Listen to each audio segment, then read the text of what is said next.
welcome to the Startup Grind. Hi everyone, I'm Laura Lorick with Startup Grind San Antonio. And first off, I'd like to welcome you all here to Geekdom. Geekdom has been kind enough to sponsor our events, which we're holding here in their facility, and it's free to Geekdom members. So I'm glad you all can make it. I hope you make it to every other event also. And I also would like to recognize Akimbo, which is our sponsor for this evening, which has paid for our beer and our pizza. So big shout out to Akimbo. And I'd like to welcome, is it Houston Frost with Akimbo, who's the founder, to come up and talk, just tell us what Akimbo, and you're going to give away a card tonight? Yeah, so I hope that's the plan. A card or a card?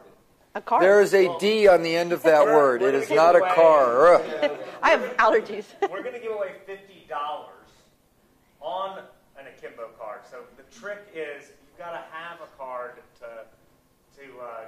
potentially win the prize. So we'll give it away to any member here. If you don't have a card, you can go back in the back and Bill Maher's there, and you can sign up quickly and even have cards, and you'll get $5 on the card right away, just for enrolling. So automatically get 50 and get a chance to win 50. Just a quick pitch on Akimbo. Akimbo is a tool that allows you to deliver money instantly to friends and family. So it's a card-based peer-to-peer network.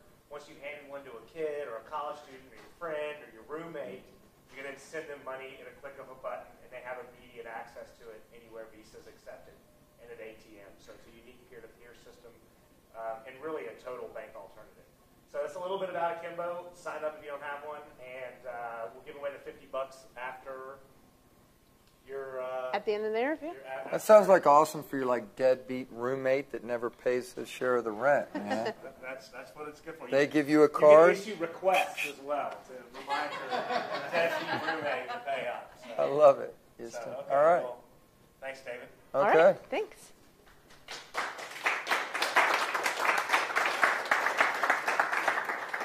Okay, and now our honored guest for this evening. It's weird. I feel like I'm at the Chuck E. Cheese. Have you guys ever been at the Chuck E. Cheese and it's your birthday and you're in that big chair?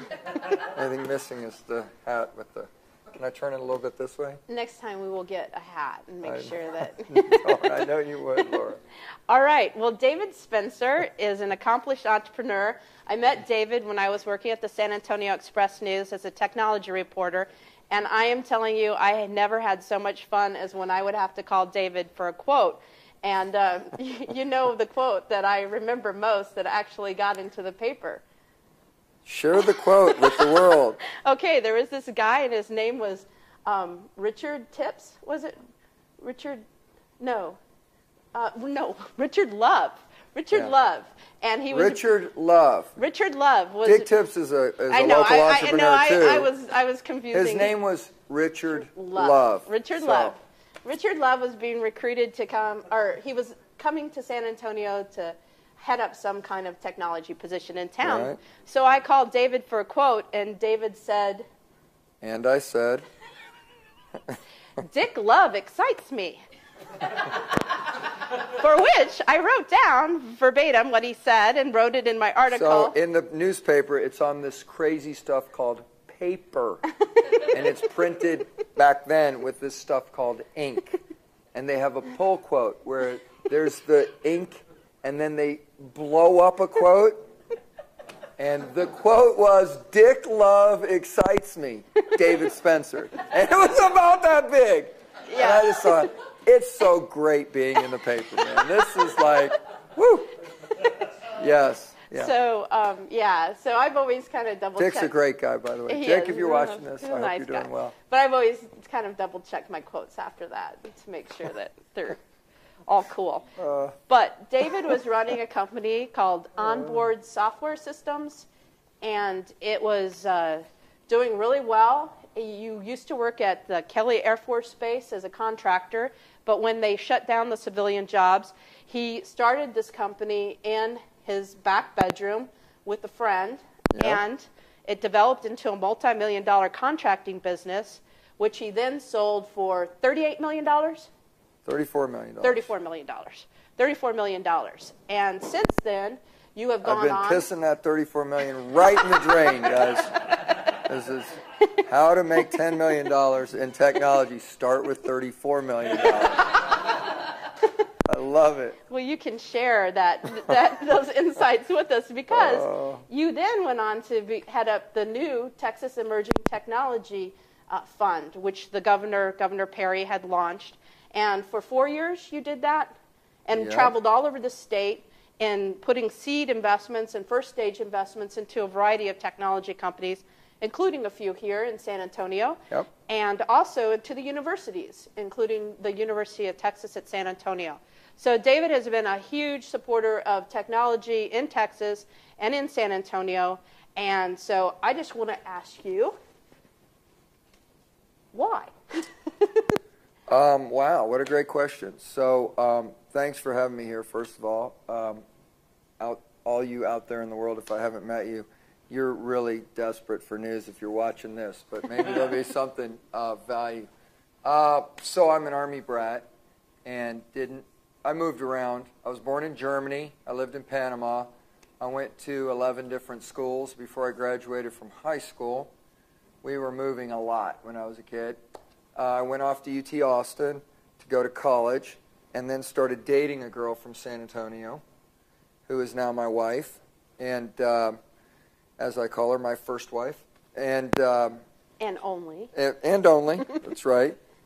She believes in death before divorce, so no, she will be my only wife, I think. But I moved to San Antonio. I graduated from high school here, but then I left to go to college, and this was just the place I was at that point of age. But then I moved back here and started to put roots down, and discovered what it means to have roots in a community. So my parents ended up, after my dad retired from the military, they ended up moving here, Military City, USA. And then my wife's family was from here. And all of a sudden, we started having a reason to be here, which was family, really. And so I got a job, luckily, at Kelly Air Force Base, because there were really only two major employers. This is back in the dark days, so don't mock me. This was in 1988. And dinosaurs, roar, land of the lost kind of stuff. There were really only two employers of engineers, large employers at the time. One was Southwest Research Institute, and you had to have decent grades or an advanced degree to really even get them to answer the phone over there. I had neither of those. The other was Kelly Air Force Base, and they needed engineers. That was during the time, the run-up to the first .com craze. If you guys remember your history, really the late 80s and the early 90s, all the engineers were running to .coms to try and get rich on these things called stock options. And so the military in particular was suffering because no one that had any engineering chops was really going to choose to go work for the military when they could go use their freshly minted engineering energy to go get stock options. But I needed to be in San Antonio, so I got lucky to get a job here. And I started hanging out with techies and engineers, and then I said this: where do the techies go in San Antonio to hang out? And guess what the answer was? Just shout it out. You won't get it wrong. What do you think the answer was? Well, this was 1988. The VFW. The VFW. The answer was, back then there wasn't any one place to go and hang out. So one of the things that fascinates me about geekdom in particular is the power of having a place just to hang out and just be with fellow travelers, people that are silly enough to think that they could go change the world through entrepreneurial activity. Okay, but I want to know, when Kelly Air Force Base shut down and you're in your house, how do you become an entrepreneur? I mean, what do you do? How did you get the money? How did you decide what you were going to do?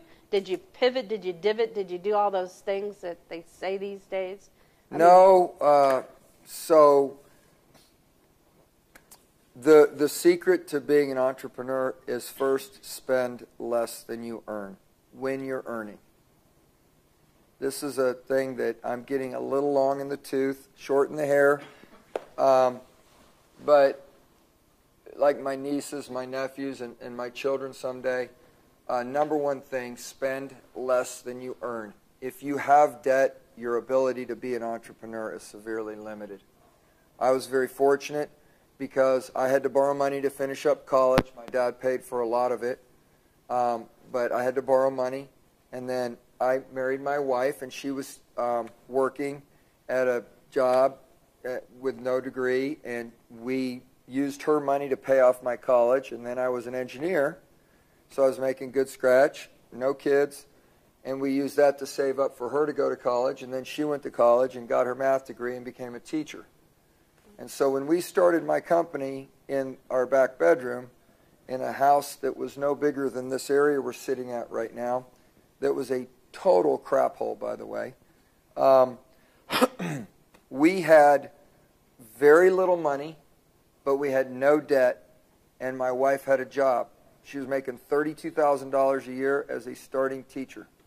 And I knew that I could go do this, and we might eat beans and rice, but my worst case was I'd try it for a couple of years, it wouldn't work, I'd tuck my tail between my legs, and I'd go back to work for somebody. And that was really how I was able to do it. I'll tell you the other thing for me, which I did not have kids at the time. I meet a lot of entrepreneurs that have kids and then go do it. And how many folks in the audience, you guys out there in the world, don't have to raise your hand, I can't see it. But these folks, how many of you have kids? Just by show of hands. How many want some of my kids? Because I got like, no, kidding, honey. So I did not have kids, and that changed my risk profile a lot. Because honestly, my worst case, Laura, was, okay, I'm going to go try this. It's not going to work. We might starve to death, but we're not going to really starve to death. And I was just lucky because I was relentless about paying off debt. Well, when did you know that you got to the tipping point where it was going to be something that was going to be viable? I mean, when did you get to the point where it was like, all right, and how long did it take you to get to that point? So I quit my job in April of 1996. I had actually started my first tech company in the 90s. I tried this gig. I don't know if y'all are doing it. I tried to have my job and do a startup at night. Is there anybody here who has a full-time job that is not their startup? Yeah? Okay, I tried that. For me, it didn't work. What happened on that, and it's an instructive story. Let me run down that rabbit hole real quick. We were going to go, this is in 1990, we were going to build a integrated point-of-sale cash management, inventory control system for small and medium-sized restaurants that was based on a PC.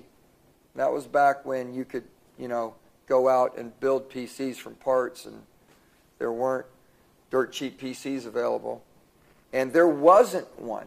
The nearest competitor for small restaurants, my brother was in the restaurant business, and the nearest competitor for small or medium-sized restaurants that had an integrated cash register, inventory control. These are the things, if you go to McDonald's today, they've got it right there. It's all digital. None of that existed. We were going to build one. The closest competitor cost $15,000. We knew we could do, for about $800, we could do the parts.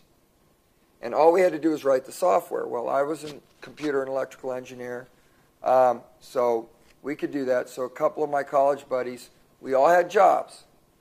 We decided we'd throw in, at the time, $100 a month and our slave labor and go build this system. And, excuse me, this was great. About 9 months into this process, because we were doing it at night, the window closed. Because anytime there's an opportunity in the marketplace, you're not the only person that's ever thought of your idea. I learned this. And some folks out there that were really good at this built a system. And not only that, it had barcode stuff on it. And we're like, we don't know anything about barcode technology.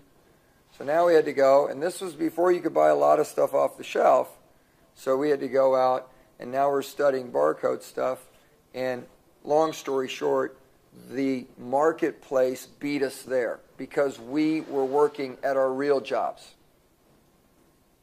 So that was my first entrepreneurial play. So the next time I decided I'm not going to do that, and I quit my job. So my wife was teaching, and I said, I am going to go all out, like on this company. And we were selling engineering services to the Air Force. And I told my wife, I said, hey, give me 2 years. I'm just going to work crazy hours and just, let me do this. And so I quit in April, and then came May, and then came June. I didn't have any customers yet, right? Then came July. I had my best bud. He was working for an engineering company that had gotten bought. They were out of Houston. They got bought by a company out of Pennsylvania, and they moved all their engineers up there. And he didn't want to leave, so they gave him a 6-month severance package. 6 months, if you'll stay and turn the lights off. And so he did. So he had 6 months. And so I said, come move into my back bedroom, and we'll start this company. He said, okay, but in 6 months, my money's done, and I'm going to go get a real job. And I said, we'll get something going in 6 months, no worries. So about the middle of July, my wife came home one day, and she said to me, how did it go, Dave? How's it going? And I said these words. I said, I'm really excited, honey. She said, why? I said, I got to level 30 on Doom today. You guys might not remember Doom, but it was like, I was dead serious. Like, I had gotten to level 30. I was, like, really proud of myself. And then my wife was like, and what does that have to do with doing anything entrepreneurial? And I was like, I just spent the entire day playing Doom instead of, like, working on my company, right? Yeah, that was a come to Jesus moment, right? My wife is not Jesus, but it was come to Jesus moment, man, because my wife's like, well, let me get this straight. I'm working and you're at home, like, were you drinking beer the whole day too? I mean, it was like, at any rate. So I decided then, I better get serious. And we landed our first contract in November. So from April to November, I was wildly unemployed. And that's when I realized this other thing for me, which is I didn't realize what a pushy bastard I was until I became an unemployed entrepreneur. Because I would call potential customers who were in no hurry to adopt my stuff. Because they're fat, dumb, and happy, right? And so, Houston, I know this doesn't happen for you guys at Akimbo, but you call on a customer, and they're like, maybe I'll give you, like, your elevator pitch, but my entire life is already full. And now you've interrupted me, and I'm not going to drop everything I'm doing to change gears and pay attention to you and your product. And that's what happened to me. I would knock on people's door, and they would just like maybe give me a short audience and say, great, I'll think about it. I'll give you a call. And then off they'd go back to their life. And then I was like, wow. That's when I knew, when my wife was prodding me on one end, and I was playing Doom on the other end because it was easier than calling customers who were sick of hearing from me. That's when I knew I really needed to go one way or the other, and I just got lucky. Well, you bring up something that I've heard from a lot of entrepreneurs about the importance of sales. And you build a product, a great product, but if you don't go out there and knock on the doors and get people to adopt your great product, I mean, how important, and the people who are out there who are doing their own thing, how much time should they dedicate to actually building the product and then to selling the product? And So I don't know if we're going to talk about funding, but to me, it's also a great question for getting funding. So the most important thing, I've worked in I don't know if you heard that part, but I worked in I worked for the governor for a bunch of years running an investment fund. The difficult thing about that was there was not a tangible way to regularly measure that I was doing something that mattered. One thing about sales is if you can get someone to pull out their wallet, take a real dollar bill out of that wallet, like a real piece of money, and give it to you, like you have done something that matters to them. Because, Greg, they're giving you that money, right? So that's what I like about sales. You know it matters if they're actually giving you the money, and it's a tangible way to do it. I was an engineer. I used to think I was a highly educated guy, and I would get in a room with all these engineers and techie dweebs, and we would say, we're going to build this cool stuff, and that's hard. Building all this cool stuff is hard. And here's what I discovered. That is hard. It's just not the hardest thing. So, getting the work done is hard. Getting the work is harder. Getting the work done is hard. All you techie dweebs out there, what you do matters, it's hard. Guess what? It's not the hardest thing. Getting the work is harder than getting the work done. At least for me it was. And that's my worldview on sales. It's crucial that you spend an inordinate amount of time on sales, because it's the only way to measure that what you are doing really matters to someone.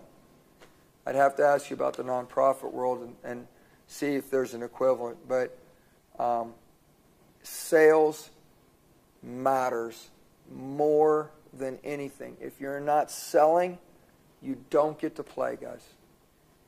And now you're also, you run Texas Intrepid Ventures. Did I say it right? You did, thank you. Oh, okay.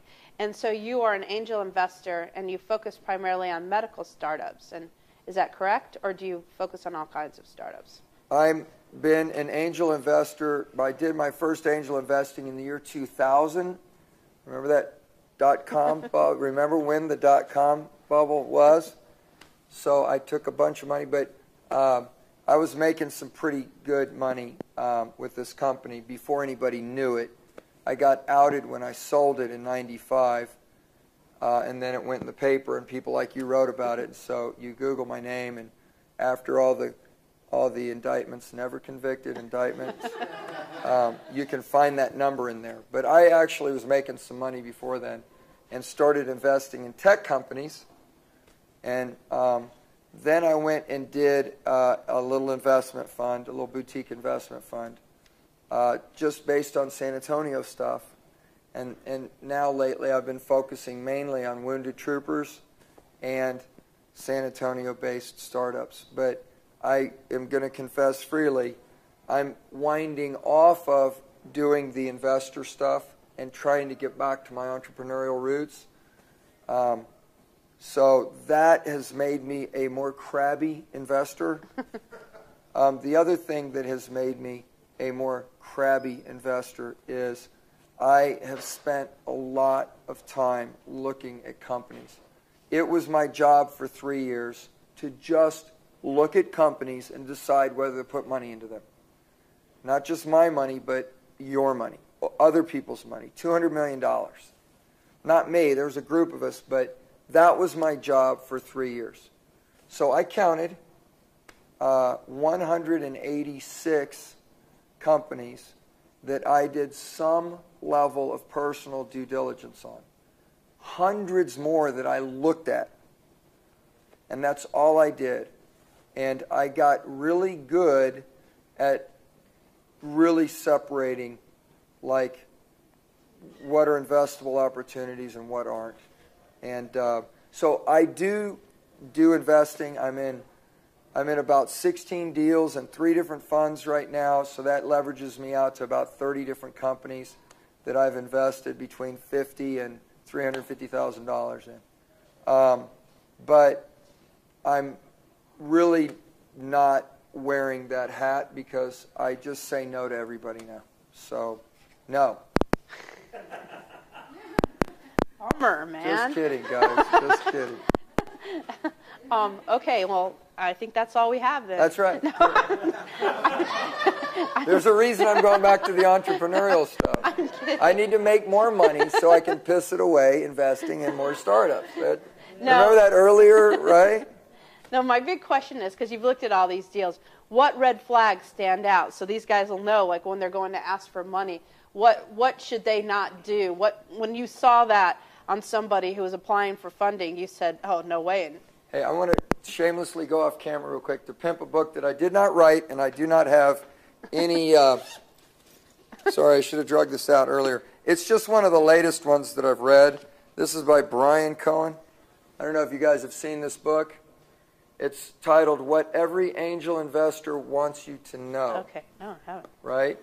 The subtitle is, An Insider Reveals How to Get Smart Funding for Your billion-dollar Idea. I just read this book. I'm a voracious reader, and I always love to read books. This is the chairman of the New York Angels. He's a New Yorker.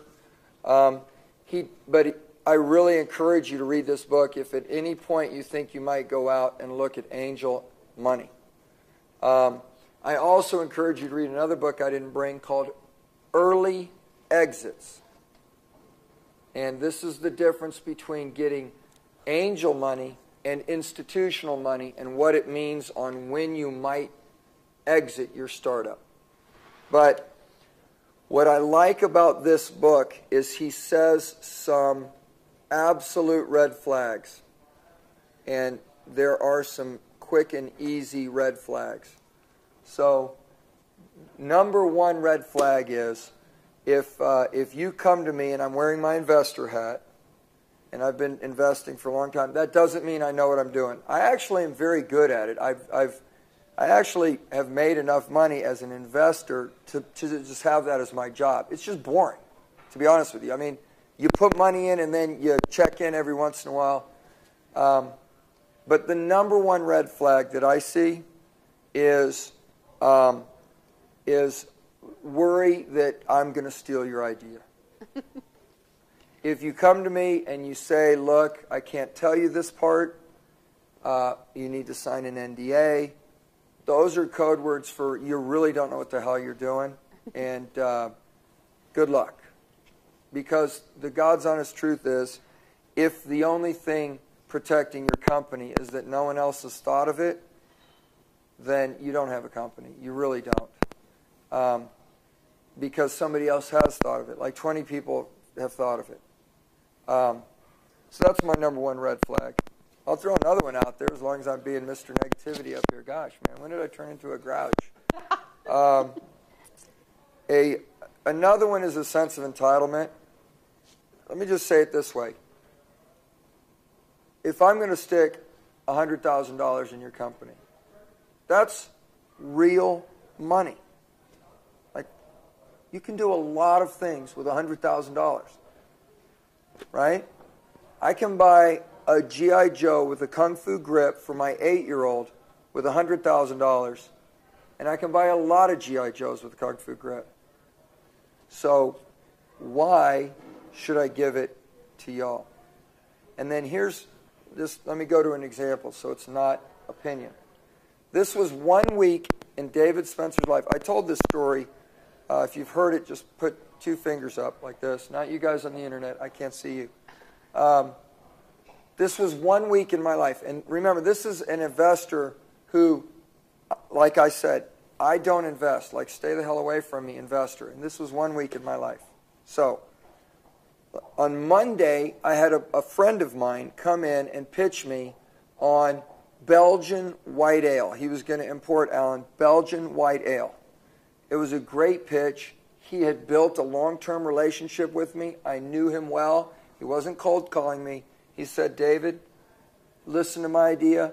He came in, he brought Belgian white ale. It was 10 in the morning, and we're drinking beer. Anytime you get an investor to drink with you, that's good. And he's pitching me on, let's import Belgian white ale. That was Monday. On Tuesday, I had another friend of mine had built a long-term relationship with me. I knew him for a long time. He pitched me on a product called Clean Hands. They're a San Antonio-based company. It's an antimicrobial wipe that doesn't have alcohol. And he said, hey, I want you to get involved in Clean Hands. On Wednesday, I got pitched on apartment complexes. It was a guy who buys apartments, puts capital into them, raises the rent, and returns it back to the investors. That was Wednesday. Thursday, I got pitched on a medical device, a cranial helmet for a baby, where there's babies that have certain problems with their head, and so it's like a gel pack helmet. It's a San Antonio-based company, too. And then on Friday, I got pitched a techie deal. I'm like, finally, something I know. But the point of this story is, this is a real story. So all 5 of those people were asking me to invest in their company. And here's the takeaway. It was human nature for me. What I was doing was comparing them to each other. Because I was going to spend $100,000. Which one of those 5 companies should I put it in? And none of them knew the others. And none of them really knew that as an investor, it wasn't that I didn't think your cranial helmet for babies was a great play. It's that I've got so many options to put this money to work. What stood out about yours? And the red flag is this. If you're an entrepreneur and you love your baby and you go to an investor and they go, eh, and you get mad at them, that's the red flag. Because really, that investor could stick it in the apartments, in the white beer, in the whatever, and probably not get the attitude that you're like, somehow I'm beholden to you because you have a great idea. It's hard to, I'm not articulating this well, but that is a major red flag to me years into this game. If someone comes and says, hey, my idea is great, how dare you not think it's great? It just means, wow, good luck, love you, go for it. But no, I won't sign your NDA either. Bye, Alan. Good seeing you, sir. All right, we'll talk about that. He didn't finance Alan's deal, so he's right. leaving. I'm in. Wouldn't sign the NDA. Wow, so you talked about you're getting back to your entrepreneurial roots. Are you looking at founding your own company? So I have founded about 13 companies in my life. My track record as an entrepreneur, before you just fall sway to the melodious sound of my voice, I've got one home run. It was a home run for me. Maybe not a home run for everybody, but it was pretty life-changing for me. I've got a couple of doubles and singles in there. I've got a bunch of strikeouts. And then I have 2 like spectacular, screaming, explosion, ugly bodies strewn across the wayside. So I'm probably like more failure than success. I have done companies in the technology space, the healthcare space. I owned a daycare, agriculture. I've done some banking now. A wide range of companies. And where I'm focused right now is on wounded troopers. So, Laura, many of the profoundly wounded from the war end up in San Antonio. And what fascinates me is that regardless of your politics around the war. By the way, we've been at war for about 12 straight years now. A little known fact. We're still at war today. Regardless of your politics, one of the things that is coming out of this sustained level of warfare is improvements to medicine. And actually, if you look at our history as a country, major improvements to medicine have come with war. And that's happening right now. And the fascinating thing is, of all places in the country that it's happening right here in sleepy little San Antonio. And the reason is because all the military folks that are responsible for all those improvements to medicine all live and work here. So there's a little organization here, 250 MDs and PhDs, and their sole job is to wake up every day and think up cool stuff for wounded troopers. I met them while I was doing my governor's job, and I noticed they didn't have any entrepreneurs in there hanging out with them. And so they had some defense contractors, which I used to be one of, and not really an entrepreneurial model there. And then they had some big medical device companies who also don't really innovate, in my opinion. They probably get mad at me, but they really don't. They buy innovation. So where were the entrepreneurs that do medical devices? And there's actually a burgeoning group of folks that do medical device stuff here. But I'd never done any medical device stuff. And so I met them, and the first thing I did was try and get the Emerging Tech Fund to embrace the military. I failed at that. It's limited to university technology, not military technology, so it didn't make sense to diffuse it. So I said, well, it's in my backyard. I've got freedom to operate. And then I made a big mistake, by the way, because I went into a new domain, and the first thing I did, Michael, was ignore my own advice, which is, if you're getting into business, like, find someone who knows what the hell they're doing, right? Well, I've done all these companies. I've done them in all these different domains. I'll figure that stuff out. And remember that smoking crater, bodies strewn all over? 3 years ago, I started a company, stuck a whole lot of my own money into it too. That company didn't work. About 2 years in, I realized I really don't know what the heck I'm doing with medical devices. And that was a scary realization. Spent about a year trying to salvage that thing. Couldn't. Ended up giving a chunk of all the money that was left back to some of the investors. So it was still a shave for them, but not as bad as zero. And then I co-founded a medical device company with a guy who actually does know what the hell he's doing. He's done 5 of them, and we're doing a 6th. So I'm the co-founder, and I specifically set it up to where he is the majority owner, and I'm the minority owner. And it was interesting because I'm 48, don't mock me, at least not to my face. He's 58, and I said, hey, he actually asked me, he's like, let me get this straight. You know the doc, the military docs. You're setting the whole deal up. You're bringing me in, and you're letting me be the majority partner. Like, why? And Laura, I told him, because I don't know what the hell I'm doing, brother. So here's the deal. You teach me. I'll spend the next 5 years learning from you. And he went, really? And I went, I'm dead serious. And he goes, all right, that sounds a pretty good deal. And so that's what we're doing. He's teaching me. We're learning by doing. And this one's going to work. Well, you brought up another great point that I've heard from a lot of startup people who have done well is the importance of failure and learning from your mistakes and the ability of other people to give you another chance, because some of the most valuable people, I would think, are the ones who've made the mistakes and know what to do differently the second time. But I'm just wondering if in San Antonio, if you mess up, will they give you a second chance? I'll tell you this.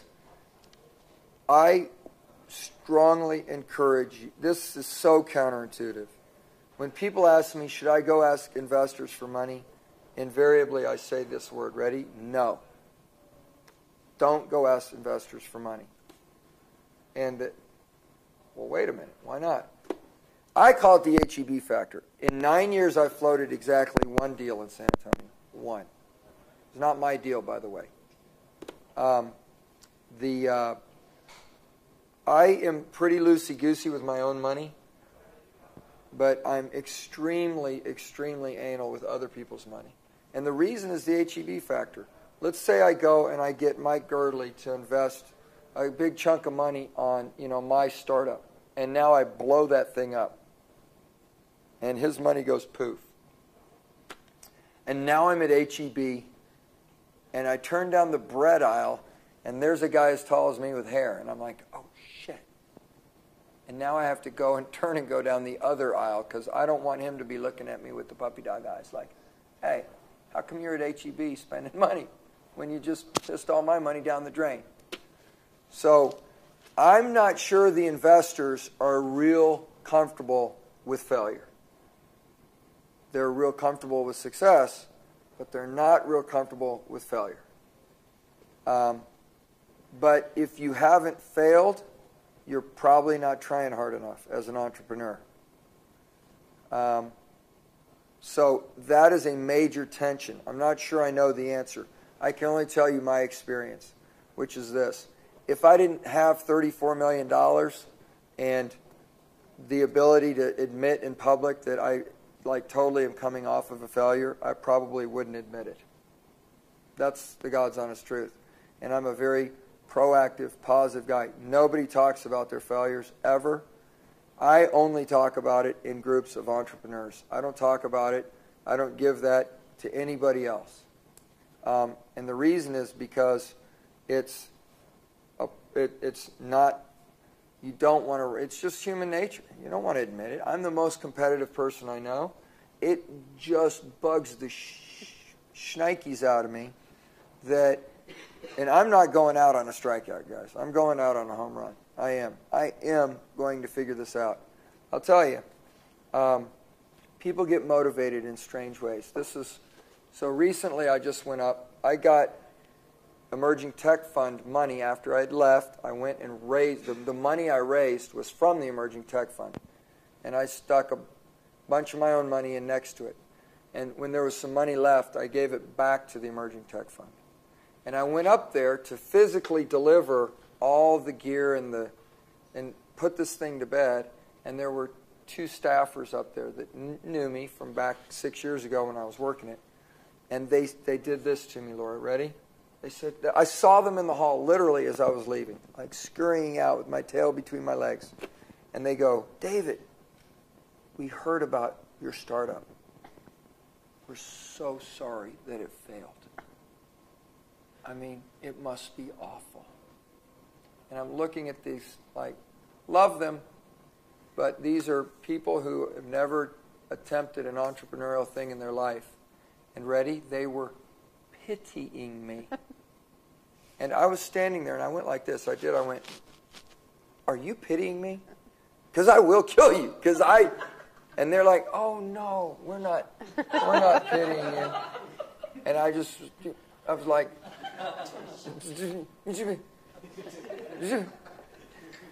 drove all the way home. My wife goes, how was the trip to Austin to give the money back? And I said, this is how I know Pryor is going to work. She goes, why? I said, they pitied me. I am going to build a $100 million company and hunt those two women down and stuff it right up their pitying noses. It's just how I get motivated. Doesn't mean that's how other people should. But I'm telling you. Well, I got something to say. Bless your heart, sweetie. That's right. I'm telling you. So failure, not good. Is it going to happen? Yeah. Should you fail on other people's money? In my opinion, no. That's just my opinion. You should not. Fail on your own money. Waste your time, waste your energy, waste your effort, waste your life, but do not waste somebody else's money. It'll never come back, and for the rest of your life, they're going to see you in HEB. It's just not worth it. That's great. I love that advice. So now I'm going to ask the wisdom of the crowd, if they have questions for you, to And there's one right there. I'm going to ask this question. Basically, what you just said. When is the right time to ask for money? And can you give some advice around that? So, as an investor, the right time is just like as a banker when you don't need it. Here's what I think the investors are probably going to be looking for, at least what I've seen investors look for and what I personally have looked for. Skin in the game. Another thing that's very difficult to assess is skin in the game. That can be financial, for sure, but it also can be reputational. Investors like knowing that you are going to be awake at 3 in the morning, like I was the other day, worrying about my startup. Why? Because I'm compulsive and that's just the way I do it. But they want to know that you've got skin in the game. That's psychic skin, emotional skin, reputational skin, financial skin in the game. They want to know that failure is not an option for you. If you can honestly say, I have no out. There was an old movie, I don't know if you guys have seen it, Officer and a Gentleman. Do you remember that movie? Richard Gere was in it, and he was mayonnaise. Do you remember this? I love this scene. So Lou Gossett Jr. is trying to get him to quit. His character is the curmudgeonly guy who's supposed to chase all these guys out so they can't be Navy pilots. And he knows that he's a scammer. He's, and he's trying to get him to quit, and he's making him do push-ups, and he's doing this.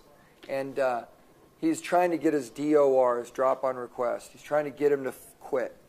And there's a scene where he says, I want your DOR. And he says, I'm not going to give it to you. And finally, Lou Gossett is sick of him, and he just says, that's it. You're out. I'm throwing you out. And he goes, don't you do it. Don't you do it.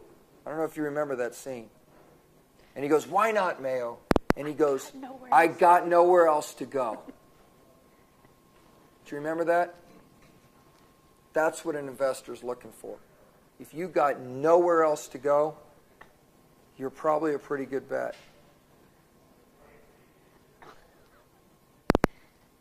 You got to get to that point where you're like broken down on the side of a beach somewhere where you're crying. Right, you're doing push-ups in the mud, man. Running around with a rifle over your head. Oh, that's inspirational. What type of stake are most angel investors?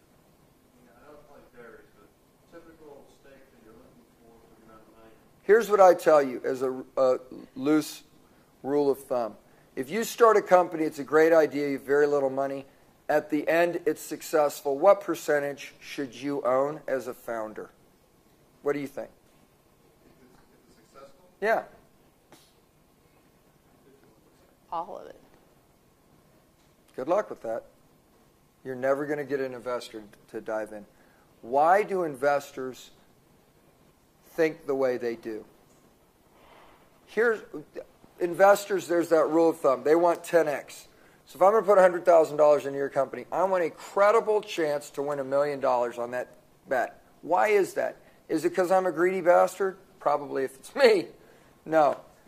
It's because most of the bets fail. And it's because I can go, even in today's crappy economy, I could probably go get 8-9% safely. If you've ever done the math, just get an Excel spreadsheet, put any dollar figure in there, compound it by 12% for 20 years. Guess what? You're a kabillionaire. Why should I put money at risk if I can stick it in the bank or stick it in the stock market and make 8% anyways? The answer is I shouldn't. So I need to know that this is an extraordinary return for the risk. So that means I need a credible out at 10x. Well, it's not because investors are crappy human beings. It's because it's just, it's not even the golden rule. He who has the gold makes the rules. It's just because while you're talking to them, they have 4 other deals that are probably, then their risk to reward ratioing each one of those deals and why do yours? You might get lucky and find someone who's passionate about your cranial baby helmet because they had a baby that had a cranial deformity, so they love that. You might find that person. That's a different breed. I'm talking about someone who's just doing money. And at the end of the day, I find, it is my opinion, the people that are going to succeed have, I already gave one clue, which was they spend less than they earn. The other people that I think are going to succeed as entrepreneurs that I look for have this trait. Ready? Delayed gratification. Let me just tell you my story. And it's not because I'm a Boy Scout. I'm just was sick this way. I got out of college and started working, and my wife had helped me. We paid off my school debts, and then we moved from a 2-bedroom apartment into a 1-bedroom apartment so she could go to college and get her degree. And then we got out and we paid off that debt. And then we splurged and we moved into a 1,000-square-foot home, which had a back bedroom. And I had furniture in there. I'm not making this story up. This is a true story. I promised my wife that we would move into a real house when before my first son was born. When we moved, the house I formed my software company in, where I had nothing, I had quit my job. We had furniture that we had hand-me-down crappy furniture. And when we went to move, my wife said, I don't want to move any of this furniture. Like, just literally none of it. And I had a waterbed from like the 70s that I got from my sister. It was just like, waterbed? Like, really? You know, like, so we took the furniture and we called Goodwill. And we said, we have this whole small house full of furniture. This is a true story. I'm not making this up. Goodwill came. They looked at all of our furniture. They took one table. It was the table I'd stolen out of the dorm room at UT Austin. Sorry. That had a Formica top. It was bright orange, but you could have landed a helicopter on it. That was the only piece of furniture they took. Goodwill did not want my furniture. They took it. So I'm like, wow, that was insulting. So I loaded up my furniture in the back of my pickup truck, and I drove to the city dump. Have you ever been to the city dump? If you go to the dump, there are these strange creatures that live at the dump, and you pull up in your pickup truck, and they scurry out, and they see what you're about to throw out. And anything of value, they take it. And I drove up with this pile of furniture, and they scurried up. They didn't take a single piece of my furniture. It all went into the landfill. The dump wouldn't take my furniture, like literally. And the point of that story is, I had a wife who didn't care about things. And I realized, my God, this is 96. We've been dating since 84. We've been living together since 1988. 8 years, my wife lived with furniture that Goodwill wouldn't take. That's delayed gratification. And I got a good friend. I have a lake house now. His 18-year-old son was up a couple summers ago. We're riding around on the jet skis, and he's thinking, man, this is cool. It must be great being an entrepreneur because you've got all this stuff. And I'm like, I'm driving a snazzy car, and I've got all this gear, and he's like, man, I want to be an entrepreneur. And I just said, boy, you are so far from understanding. This is not why we're doing all this stuff. So if you can demonstrate that what matters is mission and the company and the success of the company, you're going to get people to back you.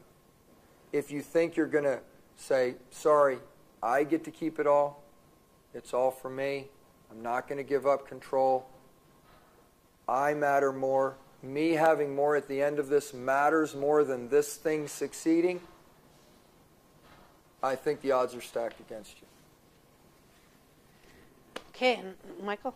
And then So you've been here for probably 2-3 efforts trying to make a startup community. This is, in terms of the one going on now, what do you think is going right and what do you think could be done better? Well, I didn't have the Graham dirt and Pat Condon depth, but I, back in the day, 10 years ago, was involved in trying to get a startup community going here that ended up being a public-private partnership through the city that was called San Antonio Technology Accelerator Initiative, which morphed into StarTech and now is kind of shutting down.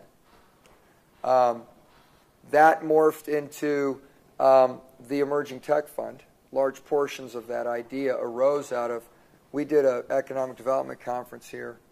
That was a 2-day conference that really helped form the idea of the ETF, and a lot of people, I can't claim credit for that, but it was one of the streams. And so I've spent a lot of time trying to study that issue. I've been involved in 3 different angel investment groups here that are traditional economy guys, and now I'm in a 4th, thanks to you, Mike, because the one that you've put together. And I've been quasi-observing what's going on here at Geekdom. I was involved with Techstars as a mentor. Not sure I did the best job with that. Where I'm currently focused is on this portion of my community stuff. And it's a little ironic because I'm not one of these creatures. I think we as a community need to do more for 25 to 35-year-old single professionals. I think it's a hard place to be single. And I think until San Antonio fixes that, this is a great place to raise a family. Like when I started my software company, I was competing for talent with Austin. I mean, I was growing engineers, and we ended up having 100 engineers when we sold, all of whom could have chosen to work anywhere. Why did they come here? Most of them were here because it's a great place to raise a family. And everybody would always say to me, how'd you do that? And I'd say, look, if you're single, go to Austin. If you want to raise a family, why come here? And I would get folks that were young and raising families, not young and were fresh out of school, or if I did, I might lose them. So I think this one is worthy. I think if we aren't trying as a community to do this, then we're, wow. I like this one because it's got some element of force and will of nature behind it, because it's got some people like Graham backing it with big dollars and deep pockets. But I think what I like about this is it's got a very startup feel to it. I don't think it's a bunch of folks just spending his money down. I think he just kind of set the field and has stepped back, and he's seeing what has happened. It's just my opinion. Graham might articulate it differently. But I like that part of it, Mike, because it seems more natural, and it seems like if it's going to work, that's why. Here's what we need on the investment side. We need some exits. That's what we need.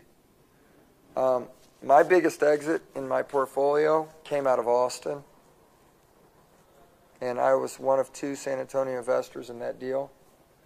We need some more cardiospectras. So the first ETF deal to exit, they raised $6 million and sold it for $64 million 2 years later. And the bulk of that money was San Antonio money. We need more of those. We also need a better mechanism for traditional economy people to kick the tires on tech deals. I'll tell you, I've had the old farts, like I brought the entire Bank of San Antonio board down here to look at John Mosier's deal and to look at what's going on.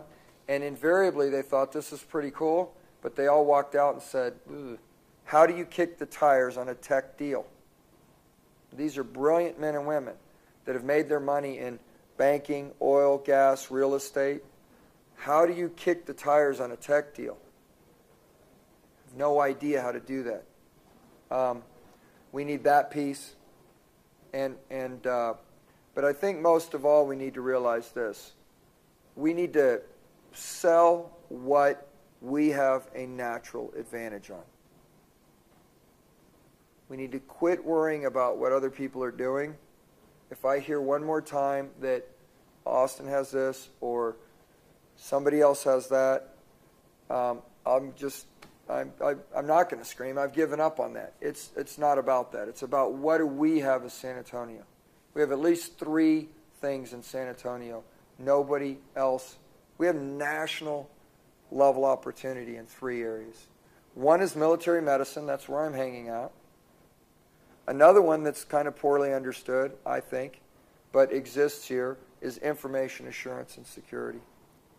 And then the third one is what this smells like, which is, do we have some ability to leverage what happened with Rackspace and the talent that Rackspace has aggregated here?